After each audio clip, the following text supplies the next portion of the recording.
Hezbollah पर Israeli defence forces के हमले को लेकर बड़ा दावा सामने आ रहा है। ऑनलाइन मीटिंग से आईडीएफ ने पता की थी लोकेशन।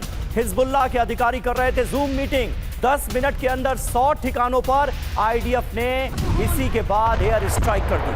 दक्षिणी बेरूत, बेका घाटी और दक्षिणी लेबनान में एक साथ इन हमलों को अंजाम दिया गया। और इजरायल ने बेरूत के दक्षिणी उपनगरों को बनाया है निशाना। हवाई हमले के बाद यहां भारी तबाही हुई है। एक एक करके तस्वीरें भी सामने अब आ रही हैं। जब यह अटैक किया गया तो देखिए, बेरूत के दक्षिणी उपनगरों को निशाना बनाया गया और भयानक हमला किया गया।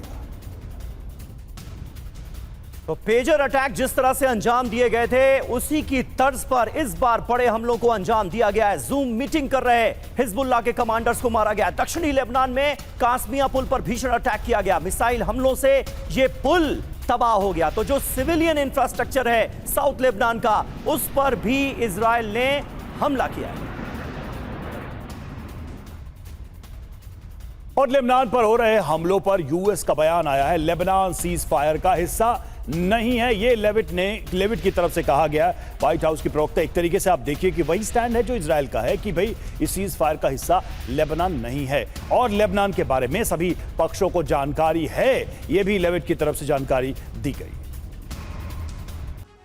तो दहल गया लेबनान, टूट गया सीज फायर, क्या यह कहा जाए? कहां कहां हमला हुआ है देखिए, आपको बताते हैं। बेरूत में हमला हुआ है जो कि लेबनान की राजधानी है। बेका घाटी में हमला हुआ। दक्षिणी उपनगर नबातिये में भी हमले की खबर सामने आ रही है। और जिस तरह से तबाही मची है, ये आंकड़ा देखिए, बेरूत में ही 92 लोगों की मौत हुई है और 742 लोग घायल बताए जा रहे हैं। दक्षिणी उपनगर में 61 लोगों की मौत हुई है, 110 लोग घायल हैं। बेका घाटी में जो मौत का आंकड़ा है वो 48 का है, 230 लोग यहां पर भी घायल हैं। नबातिये में भी 56 लोगों की जान गई, 170 लोग घायल हुए। हिजबुल्लाह के 100 ठिकाने तबाह करने का इजरायल ने दावा किया। जो कमांड सेंटर्स हैं उन पर हमले हुए, रॉकेट लॉन्च साइट को निशाना बनाया गया, हथियार डिपो को निशाना बनाया गया, ट्रेनिंग कैंप्स को निशाना बनाया गया, रदवान फोर्स कमांड को निशाना बनाया गया और फाइनेंशियल नेटवर्क को तोड़ने की कोशिश की गई। हमारे साथ इस वक्त सिवाज सर भी मौजूद हैं। सिवाज सर, ऐसा तो नहीं लगता आपको कि कहीं किसी बड़ी रणनीति के तहत यह फैसला लिया गया? सीज फायर भी हो गया, क्योंकि अभी तक जंग जब चल रही थी तो इन 40 दिनों की जंग में इजरायल को तो ईरान और लेबनान में हिजबुल्लाह दोनों से एक साथ निपटना पड़ रहा था।